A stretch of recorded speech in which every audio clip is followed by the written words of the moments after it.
We're doing a remodel in our primary bathroom. We're gonna kind of punch it up a notch. We've started changing the flooring, and I'm gonna walk you through what we're gonna do step by step to make it exciting, and then later I'll share the after videos when we're all done. Okay, so here's our primary bathroom. We actually demoed the tile, and we ran our new luxury linoleum plank flooring throughout much of this bathroom space. It's waterproof, it's pet proof, and we like the wood look on the floors, but the durability that we don't have to worry about this getting wet, because inevitably when you're getting in and out of the shower, it's gonna bring some water with it, and we've got 2 young kids.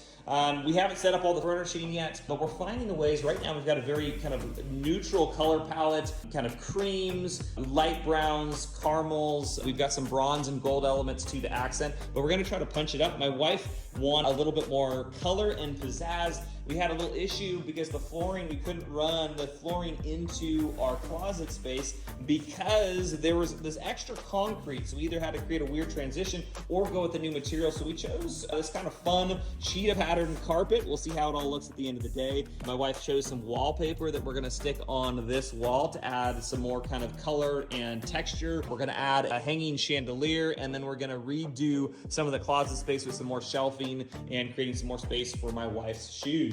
So go ahead and tune in. Oh, we've also changed light fixtures. We added the star chandelier that looks great. Changed plumbing fixtures, changed these light fixtures, and we want a little bit more vibrancy in the room too. So we're gonna add some kind of land, some kind of, I don't know, some plants in pots or some plants that hang down. We're not a huge fan of this existing glass block wall, but we really don't want to replace the shower right now. And so we're gonna leave that, but we're gonna soften this somehow with some kind of element with plants hanging down or something that's gonna attach here. Whoever designed this bathroom in 2008 didn't have literally any towel bars. So we lack towel bars. So there's these metal towel bar ladders. We might have a towel bar ladder coming off of here. And then we have this patio space that frankly we never use. It's kind of looking down on an unsightly neighbor kind of down below. They're kind of loud, they've got lighting. So we're gonna figure out how to screen this with landscaping and pots and create privacy. We normally have to keep these shades pulled down, and we're figuring out how we can create a privacy buffer halfway up, and that way we can actually leave these shades open and look at a beautiful landscape kind of upper deck or patio space. I hope you enjoyed that sneak peek of our primary bathroom remodel. If you want to see what it looks like when it's all done, please share this video with a friend and follow my account, and we'll go ahead and post that in the coming weeks and months when it's all wrapped up.